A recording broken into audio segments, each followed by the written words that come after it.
안녕하십니까? 예수님 때문에 여러분의 가정과 하시는 일에 좋은 일 많게 되기를 간절히 바랍니다.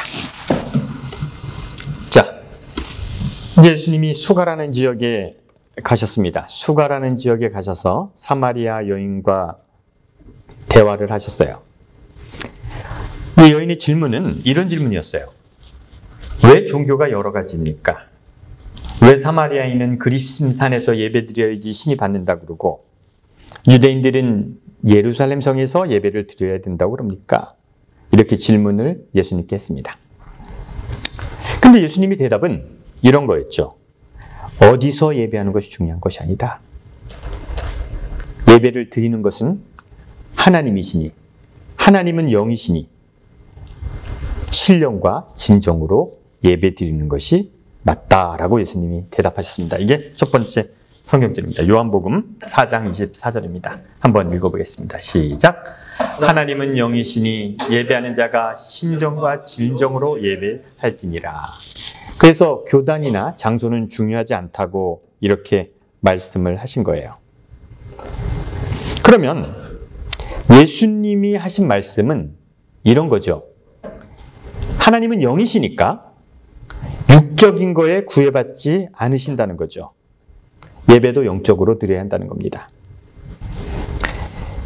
예배는 장소에 구애받지 않는다. 동의하십니까? 네. 예배는 방법에 구애받지 않는다. 맞습니까? 맞죠. 예배는 그 어떤 방법에 구애받지 않는다. 예배는 그 어떤 형식에 구애받지 않는다는 겁니다. 왜냐하면 하나님은 영이시기 때문에 그러시죠. 예배는 영적으로 드려야 한다고 예수님이 말씀을 하셨어요. 그러면 예수님이 영에게 예배드리는 방법은 신령과 진정으로 예배하는 것이다라고 얘기하는 순간 종교는 끝난 거예요. 제사제도도 끝난 거예요. 그럼 여지껏 그 사람들이 드려온 예배는 틀렸다는 얘기를 하는 거죠. 필요 없다는 얘기를 하는 겁니다. 그렇게 되면 종교가 끝나야 되는데 왜 종교는 계속 진행되어 왔을까?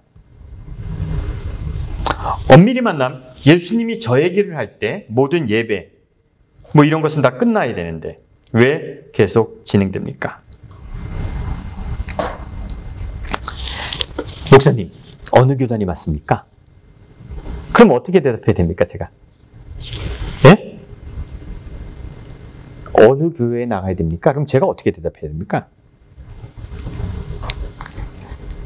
양을 잡는 게 맞습니까? 토요일 날 예배 드리는 게 맞습니까? 일요일 날 예배 드리는 것이 맞습니까? 예수님은 다 틀렸다고 그랬어요. 어떤 반응이 인간에게 나와야 됩니까?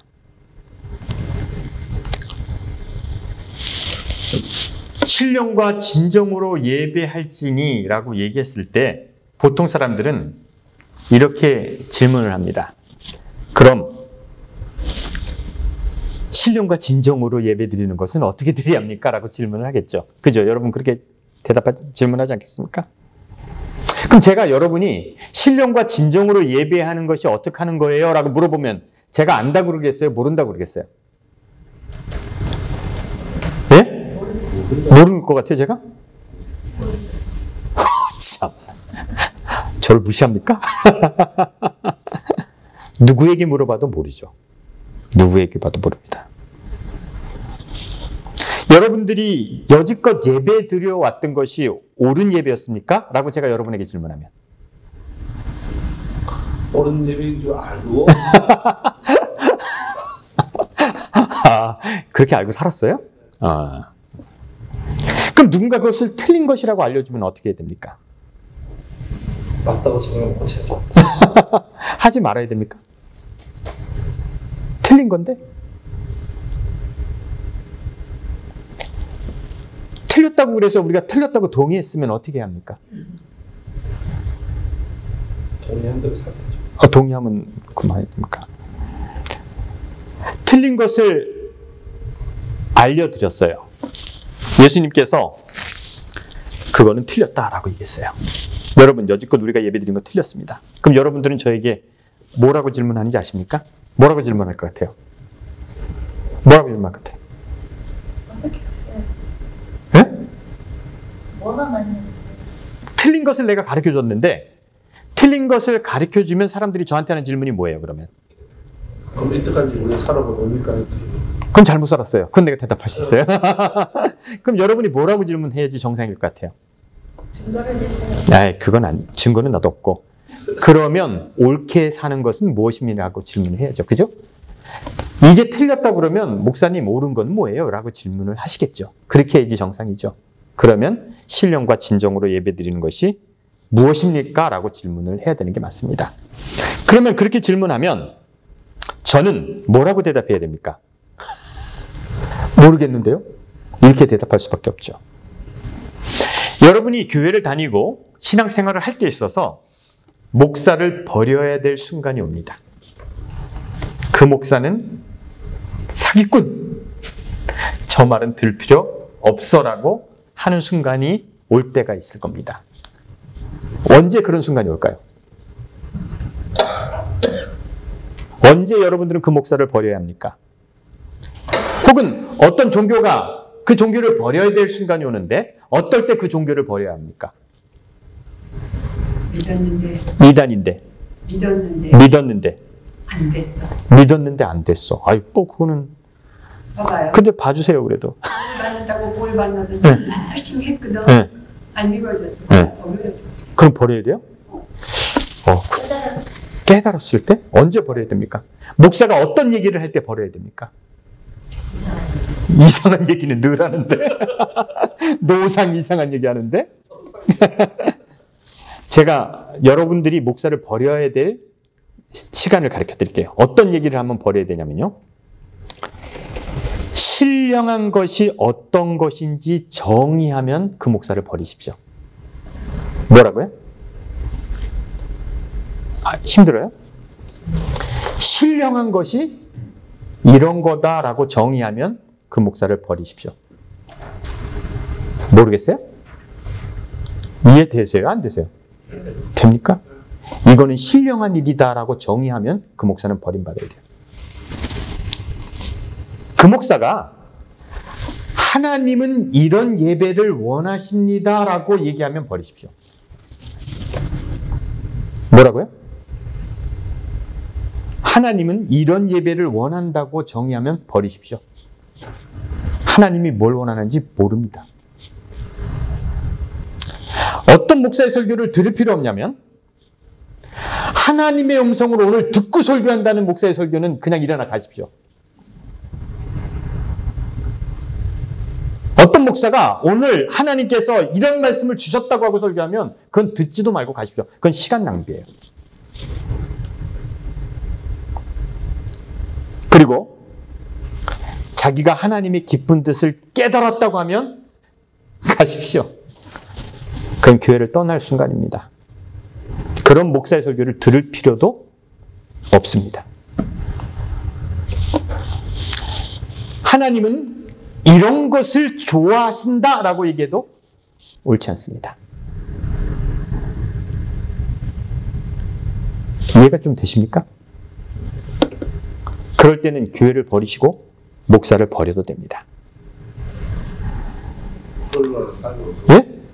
어디로 가냐고요? 저는 그런 설교 안 할 거니까 걱정하지 마세요. 저는 끝까지 모른다고 할 거니까 걱정하지 마세요. 제가 어느 날 갑자기 돌아가지고 오늘 하나님이 이런 말씀을 주셨습니다 하면 그때 떠나십시오. 맛이 같구만. 그렇게 하세요. 아직까지는 희망이 있습니다. 나올 기회가 있습니다. 사마리아 여인이 그 상황은 이런 상황이었죠. 그 여자가 있던 사는 상황은 이런 상황이었어요. 어떤 상황이었냐면 죄의 목록이 많습니다. 이것도 죄, 저것도 죄, 막 이거 죄예요. 죄의 목록이 많은데 하루 종일 살다가 저녁에 무슨 죄를 졌나 회개하죠. 일주일에 한 번씩 진 죄는 토요일마다 회개를 해서 또 죄를 해결하죠. 일주일이 4번 모여서 한 달 정도 되면 월삭이라는 제도를 통해서 죄를 회개하죠. 1년 동안 죄가 찝찝하면 대속죄일에 죄를 회개하죠. 그래서 회개하고 죄의 문제를 해결하는 것이 삶이었어요. 그것이 종교가 원하는 거였죠. 그냥 그렇게 살아갑니다. 유대인도 그런 삶을 살았죠. 그것이 종교적인 삶이고 그 여자가 사는 시대의 삶이었습니다. 그렇게 살던 사람이 예수님을 만났어요. 예수님을 만나서 예수님께서 이렇게 얘기했습니다. 어떤 종교가 맞습니까? 라고 질문하니까 그 여자가, 예수님이 이런 얘기를 했어요. 하나님은 영이시니 예배하지 않 신령과 진정으로 예배하면 된다라는 얘기를 했어요. 어떻게 예배해야 됩니까? 어디서 예배해야 됩니까? 어떤 종교를 믿어야 됩니까? 라는 그 여자의 질문에 하나님은 영이니까 예배는 형식이 필요하지 않다라는 얘기를 들었어요. 그러면 여기서 우리는 어떻게 해야 합니까? 예수님에게 그런 얘기를 들으면 우리는 어떻게 해야 합니까? 하나님은 영이시니까 너네가 드릴 예배는 형식이 아니라 신령과 진정이다. 양 잡는 것, 토요일날 교회 오는 것, 주일날 예배 드리는 것, 뭐 11조를 내는 것 이런 것이 아니라 영적으로 예배를 드려야 된다라고 얘기 들으면 여러분 어떻게 합니까? 무슨 질문합니까? 뭐라고 질문해야 돼요? 이게 대단한 일입니까? 예수님이 그 여자에게 한 얘기가 대단한 일입니까? 만약에 제가 하나님은 여러분이 드리는 형식, 뭐 침례나 11조나 이런 것들이 아무 의미가 없다라고 얘기하는 것이 대단한 기별입니까? 대단할 것 같아요? 그 당시 제사 드릴 때 양을 잡고 제사장이 막 손을 들고 여호와여 이걸 받으시옵소서, 그리고 양의 목을 딱 따서 피를 받아서 막 뿌리고 막 그러는 모습을 누가 봤어요? 유집사님이 봤어요. 유집사님 그걸 가만히 보니까 이거 하나님이 꼭 받을 것 같아요? 안 받을 것 같아요? 가만히 보니까 이거 정상적인 사람이면요 그거 다 헛짓인 거 알아요. 야, 하나님이 그래야지 복 주냐? 이거 대단한 일 아닙니다. 예수님이 사마리아 여인에게 한 얘기는 대단한 얘기 아니에요. 많은 철학자들이, 많이 생각이 깊은 사람들이 그 종교 예식을 보고 저거 웃기네라고 생각할 수 있지요. 특히 우리같이 고등교육을 받은 사람은, 과학적 지식이 있는 사람은 그 어떤 무당에 구슬하는데 신이 저렇게 내릴 거라 생각합니까? 안 합니까? 저거 미쳤든지 좀 모질라든지예요. 대단한 일 아닙니다. 종교를 자세히 보면, 종교가 하는 예식을 자세히 보면 저거 신이 저거 참 좋아하시겠다라고 생각할 사람 많지 않아요. 그래서 예수님이 사마리아 여인한테 한 얘기는 특별한 얘기 아닙니다. 저도 할 수 있는 얘기입니다.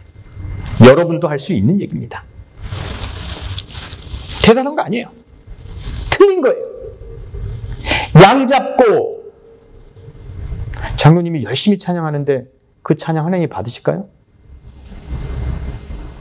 그냥 받는다고 하죠. 그냥 열심히 하시니까 받을까요? 그걸 좋아하실까요? 하나님이 오늘 장로 목소리가 쉬었네, 저 목소리 듣기 싫다 이러실까요? 뭘까요? 우리가 하는 모든 종교 예식이 정말 하나님 보시기에 의미 있을까요? 근데 예수님께서 이렇게 얘기했어요. 하나님은 영이시니까 의식과 형식은 아무것도 아니다라고 얘기했어요. 예수님이 그렇게 얘기하셨다고요. 알겠죠? 아시겠습니까? 왜 또 기분 나빠요? 여러분이 한 예배는 아무 의미 없다고 얘기했어요? 안 했어요? 장로님 제일 충격받은 것 같아요. 의미 있다고 했어요? 안 했어요? 아니, 그 사람들이. 저는 물어보잖아, 내가. 우리 예배는 받을 내 건 받을 것 같아요? 하니까 하는 거예요. 그래요? 그 컨디션 안 좋은 날은 하나님 기뻐하시고 화음이 안 맞으면 싫어하실까요? 마이크가 안 좋으면. 모르죠. 예수님이 신령과 진정으로 예배해야 된다라고 했어요. 그런데 사람은 여기서 끝나지 않는 게 문제예요. 답을 들었어요. 명확하게 답을 줬어요. 근데 사람은 여기서 끝나지 않습니다. 25절 보겠습니다. 다음 장절 보겠습니다. 다 같이 읽어보겠습니다. 시작. 여자가 이르되 메시아 곧 그리스도 한 이가 오실 줄을 내가 아노니 그가 오시면 모든 것을 우리에게 알려주시리라. 이 여자가 한 얘기는 이겁니다. 예수님이 신령과 진정으로 예배한 것이 하나님이 원하는 거라고 했는데 이 여자는 신령과 진정으로 예배하는 것을 가르쳐줄 분이 오는데 그분이 누구시라고요? 메시아라고 얘기를 하는 겁니다. 그래서 다시 질문을 합니다. 메시아가 오시면 어떻게 예배드리는 것인지 옳은지 가르쳐 주실 줄 나는 알고 있습니다. 라고 얘기하는 거예요. 예수님이 얘기합니다. 26절 예수께서 이르시되 내가 말하는 내가 바로 그이라. 내가 메시아다 라고 얘기했어요. 그리고 나서 놀랍게도 예수님은 그 여자에게 아무 설명도 하지 않았습니다.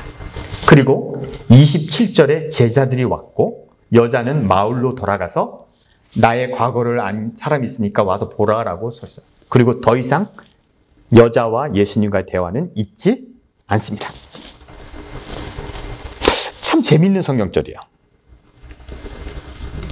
메시아가 뭡니까? 메시아가 뭐예요? 메시아.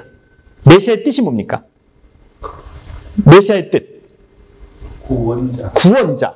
뭐에서 구원하는 겁니까? 죄에서 구원입니다. 여러분, 죄에서 구원이 뭡니까? 죄에서 구원받는다는 게 뭡니까? 우리 장영자 씨, 죄에서 구원받는다는 게 뭡니까? 그러면 죄에서 구원받는다는 게 뭡니까? 모르죠.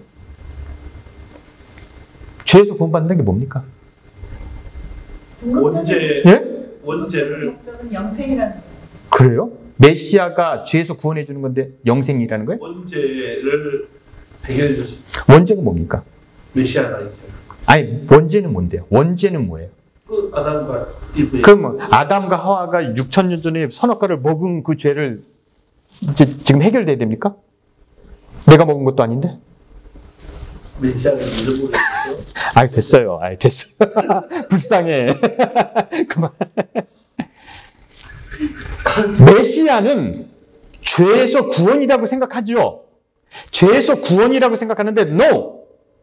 죄에서 구원 아닙니다. 따라하시기 바랍니다. 죄책감에서 해방입니다. 뭐라고요? 죄책감에서 해방입니다. 죄책감에서 해방이라는 것은 뭐냐면 죄책감이 왜 생겼습니까? 장로님, 왜 죄책감이 생겼어요? 누가 장로님 보고 죄가 있다고 해? 네? 장로님 뭐 그렇게 큰 죄질 것 같지도 않은데. 왜 장로님은 죄인이에요? 종교가 여러분을 죄인이라고 했어요. 아시겠어요? 여러분이 죄책감 속에 사는 이유는 뭐라고요? 뭐 때문에? 종교가 그렇게 정의했기 때문에 그렇게 사는 거예요. 원죄사. 원죄라 그런 거죠. 그래서 죄책감을 주고 그것에서 뭐 하는 거예요? 벗어나는 거예요. 뭐라고요? 구원은 뭐에 대해서 구원이라고요? 죄책감에서 구원입니다.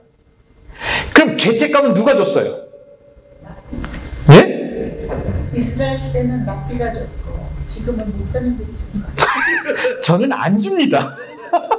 늦어도 괜찮고 다 괜찮습니다. 여러분이 죄책감을 느낀 이유는 종교가 여러분을 죄책감을 만들었어요.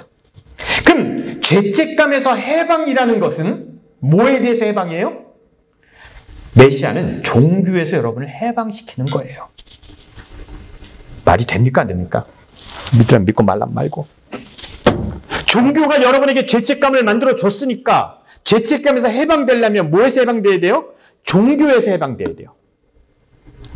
종교가 여러분을 죄인이라고 지정하지 않을 때 우린 죄인 아니었어요. 기독교가 이 조선 땅을 지배하지 않을 때 우리 어르신들이 죄책감을 갖고 살았을까요? 죄인이라고? 안 그랬어요.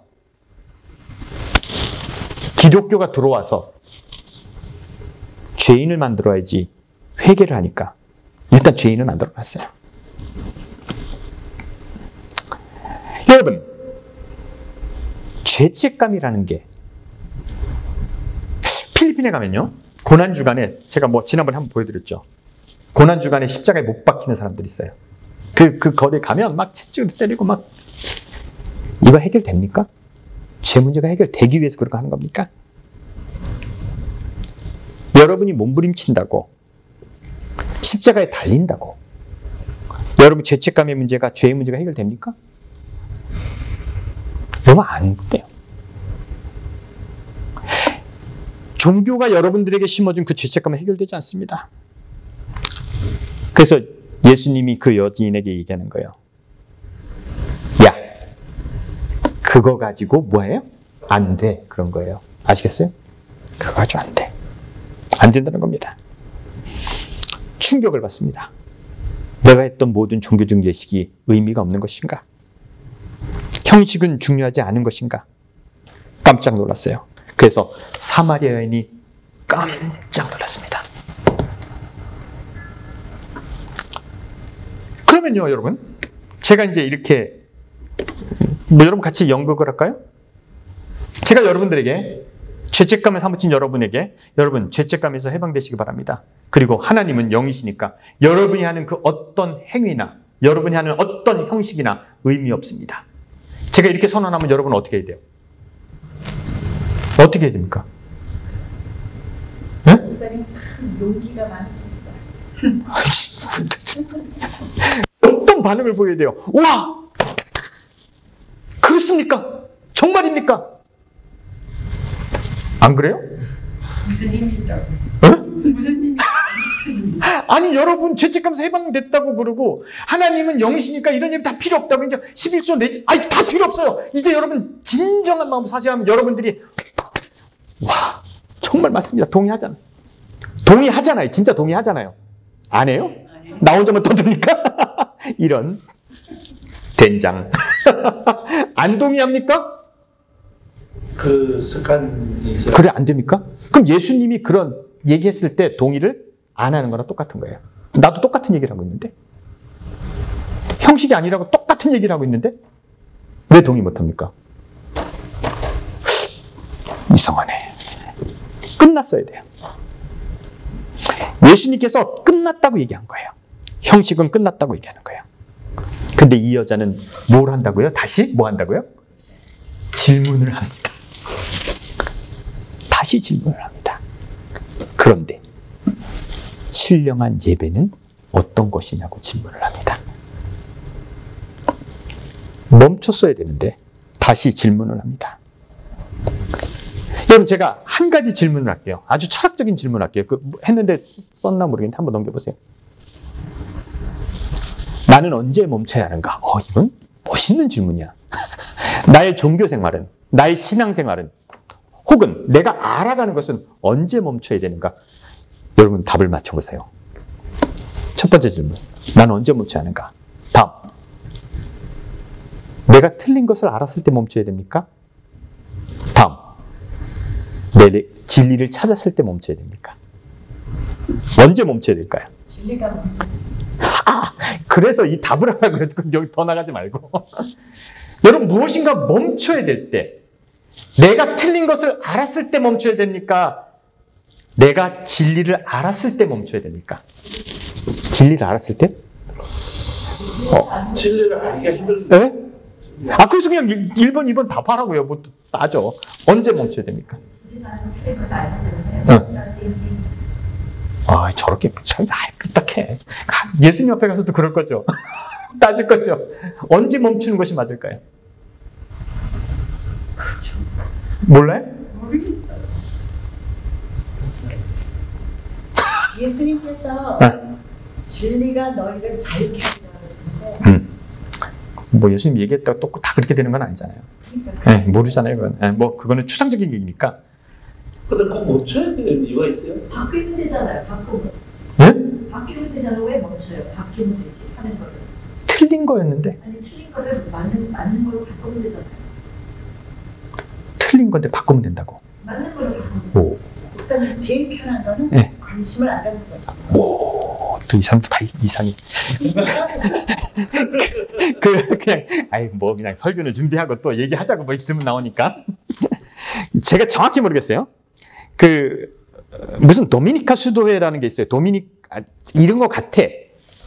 천주교가 워낙 개판이니까 그 천주교가 개판인 걸 깨달은 수도사들이 많을 거 아니에요. 근데 도미니카 수도회인 것 같아요. 이 수도사들은 너무 틀렸으니까 우리가 천주교 안에서 바꿔보자고 한 사람도 있어요.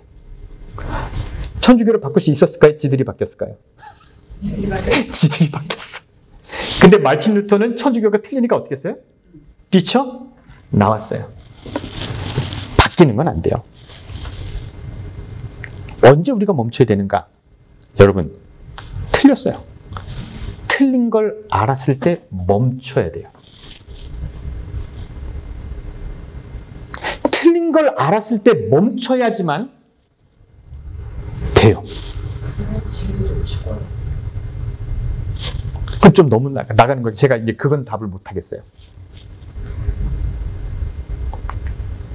내가 목회를 하면서 교단의 소속에서 목회를 하면서 틀린 걸 알았어요. 저는 이상하게 냄새가 나더라고요. 교회에서. 못 있겠더라고요. 근데 만약에 집사님처럼 안에서 고쳐보려고 했으면 어떻게 됐을까요? 이런 기회도 없었을 거예요. 틀린 걸 알았을 때 교인들에게 틀렸으니까 올바로 성경으로 가자고 하니까 교인들의 한 명도 목사님 진리로 가라고 한 사람 하나도 없어요. 왜 잘난 척하냐고. 아무도 동의하지 않습니다. 종교는 진리 때문에 있는 거 아닙니다. 여러분 왜 교회 나오는 줄 아세요? 그냥 나오는 거예요. 습관이고요. 그냥 소속감이에요. 그 어떤 사람도 성경의 진리 가지고 나가자 그러면요. 제가 1년간 교인들을 가르쳤어요. 성경대로 가자고. 그리고 다 하니까 성경대로 가지요. 깃발을 들었어요. 갔더니 나 혼자만. 아무도 안 나오더라고. 안 돼. 교회 주소록이요? 장로님 그거? 그게 농명책이에요. 거기서 교인 명부가 빠지는 순간 다 떠납니다. 그거 무섭습니다. 틀린 걸 알았을 때 멈춰야 되는 거예요. 뭘 찾으면 안 돼요. 사마리아 여인으로 다시 돌아갑니다. 종교적 삶을 살아가고 어떤 것이 하나님이 좋아하는 예배일까 무지하게 궁금했던 여인이 있었어요. 이 여자의 질문은 왜 우리는 그리심산에서 예배드리는데 전이들은 예루살렘에서 예배드릴까? 수많은 종교적 의문이 있었지만 그녀의 삶은 5번 결혼했다 이혼하고 지금 사는 남자는 동고남이었어요. 이 여인이 우물가에서 예수님 만났어요. 그리고 이 여자는 그 용한 예수님에게 질문을 합니다. 선생님, 어떤 종교가 맞습니까? 저들은 예루살렘이라고 하고 우리는 그리심산이라고 하는데 어떤 것이 맞습니까? 저들은 양을 잡는다고 그러고 우리는 염소를 잡는데, 혹은 저들은 찬양할 때 손을 들고 하는데 우리는 손을 들지 않는데 도대체 어떤 종교가 맞습니까? 라고 이 여자가 질문을 하는 거예요. 예수님이 이런 얘기를 했습니다. 하나님은 영이시니 우리는 그냥 신령과 진정으로 예배하는 것이 맞다. 이 말의 모든 형식과 의식은 다 없어진 겁니다. 예수님이 그런 답을 주셨어요. 거기서 끝나야 돼요. 그런데 그 여자는 다시 질문합니다. 그런데요, 신령과 진정한 예배는 뭡니까? 라고 질문합니다. 메시아가 오면 되잖아요. 그럼 또 어떤 메시아가 와서 이게 신령과 진정이라고 얘기하고 이렇게 예배하는 것이 하나님이 원한다고 그러고 그렇게 예배 드리다가 그런 예배가 또 어떤 메시아가 와서 그게 무슨 하나님이 말하시는 거냐 또 얘기하면 또 그럼 신령과 진정이라고 그러면 또 신령과 진정이 뭐냐고요. 또 어떤 선교사가 나와서 또 얘기하고 종교는 어떻게 된다고요? 계속 돌아가는 겁니다. 멈추지 않는 질문. 하나님이 형식과 이런 것으로는 안 된다고 했으면 끝! 그런데요, 하나님은 뭘 원하실까요? 진정은 뭘까요? 신령과 진정한 예배는 어떻게 하는 것일까요? 또 질문하면 그 질문에 또 답이 나옵니다. 이런 거야. 일요일날 예배 드리는 게 아니라 토요일날 예배 드리는 거야. 돼지고기는 더러우니까 먹으면 안 되는 거야. 정결해야 돼. 또 질문합니다. 답이 나왔는데 사람은 대안을 요구합니다. 여러분, 틀렸을 때 돌아서야 돼. 틀린 것을 알았을 때 돌아서야 돼요. 인간이 그 질문을 멈추지 않는 한 종교는 계속 나타날 겁니다. 어떤 종교가 나타나는 줄 아십니까? 답 없는 종교가 계속 나타납니다. 답 없는 종교. 그리고 인간은 계속 질문할 겁니다. 그리고 그렇게 질문하면 또 메시아 같은 목사님이 나타나서 이것이 뭐다? 진리다 라고 또 얘기를 할 거예요. 또 그리고 종교는 탄생할 겁니다. 인간의 계속되는 질문에 종교는 계속 만들어질 것이고 인간이 계속하는 질문에 철학은 계속 발전할 것이에요. 이것이 옳은 삶이다. 이것이 신이 원하는 것이다. 언제 끝날까요? 안 끝납니다. 그래서 인간을 뭐라 그래요? 종교적 존재라고 그래요. 신이 무엇을 원할까를 찾는, 진리를 찾는 종교는 끝까지 답이 없이 이상하게 흘러갈 겁니다. 아주 철학적인, 종교적이라고 하긴 좀 그러네요. 따라해 보실래요? 종교는 종교에 의해서 부정되어진다. 그렇죠. 종교는 종교에 의해서 부정되지는 거예요. 그리고 또 다른 종교가 탄생합니다. 사마리아 여인의 질문은 우리 모든 인간의 질문이에요. 끝까지 이렇게 갈 거예요. 그런데 예수님은 그렇게 말씀하셨어요. 답은 없다. 하나님이 원하는 예배를 지정할 사람도 없고 정의할 사람도 없다. 그럼 어떻게 합니까? 어떻게 해야 합니까? 네? 신령과 진정. 신령과 진정 어떻게 해야 됩니까? 또 어떻게 해야 됩니까? 모르겠죠? 모르는 게 정상이에요. 알려고 하지 마세요. 그리고 여러분이 생각하는 그 신이 어떤 것을 원하실지 여러분이 생각하시고 고민하시고 옳은 길을 사세요. 어렵네요. 더 어렵습니다. 그 어려운 일을 안 하려고 나한테 자꾸만 질문하는 거예요. 대안을 내놓으라 그러는 거예요. 그럼 내가 안다고 그럴까요? 모른다고 그럴까요? 딴 사람한테 하지 마세요. 어차피 그 사람도 몰라요. 여러분이 질문하고 여러분이 대답하고. 저는 이 사마리아 여인이 예수님 만나서 깨달았다면 그의 삶이 달라졌을 것이고 그의 삶이 행복했을 것이고 그 사람 때문에 많은 사람들이 행복해졌을 거예요. 여러분들도 저한테 물어보지 마시고 고민하시고 그런 삶을 살게 되길 간절히 바랍니다. 기도하겠습니다.